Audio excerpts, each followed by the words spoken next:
In July 2005, WWE's fastest-rising villain was scheduled to win a world championship, but 48 hours later, he was permanently erased from television history.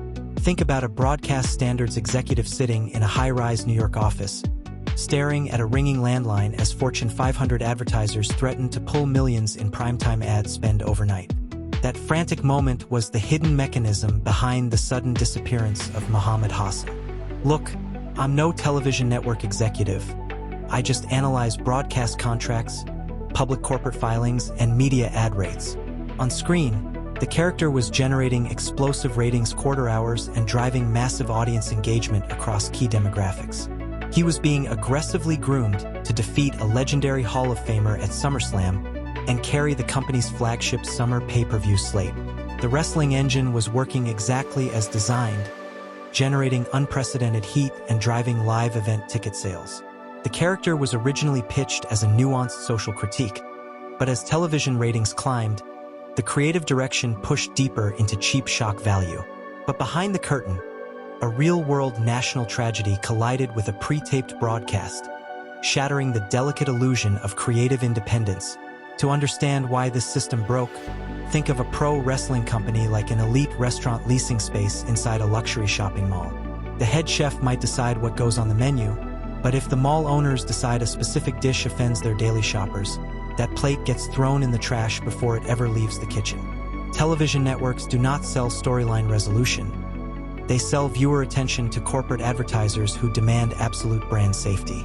While fans believed WWE operated as an unquestioned creative dictatorship, UPN was paying multi-million-dollar annual carriage fees to broadcast SmackDown into over 80 million homes.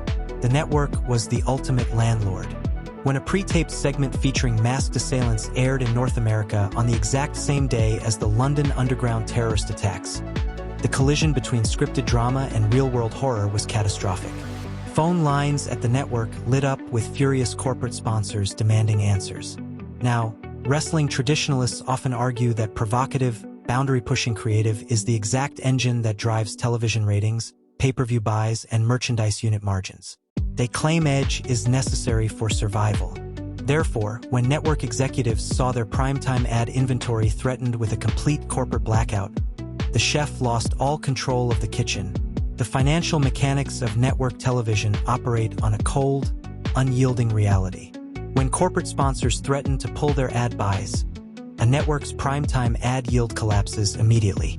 That single controversial broadcast threatened millions of dollars in localized ad inventory, enough money to purchase every ticket in a sold-out arena 10 times over. UPN executives didn't just request a minor storyline adjustment. They issued an absolute corporate ultimatum.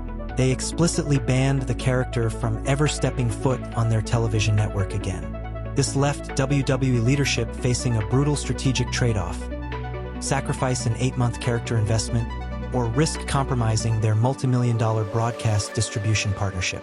The economic reality outweighed the creative trajectory every single time. At the Great American Bash pay-per-view, WWE executed a total narrative liquidation. The undefeated character was scripted to be powerbombed through an elevated wooden stage, written off-screen as permanently injured, and immediately released from his performer contract. A character engineered over nearly a year to anchor the company's financial future was written out of existence in less than 5 minutes of television airtime. It wasn't a creative decision made by a promoter.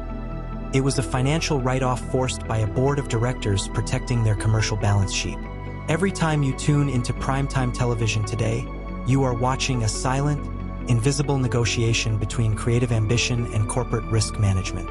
A fan sitting in the front row sees a wrestling ring governed by physical rules, dramatic arcs, and scripted victories.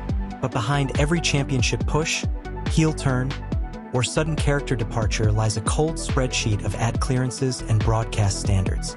We often assume that legendary media moguls hold absolute, dictatorial control over the story worlds they build.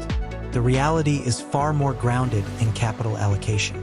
You might believe the promoter in the ring writes the story, but the network executive paying for the commercial breaks holds the eraser. When real-world risk threatens corporate ad revenue, fiction doesn't get to adapt. It gets completely erased.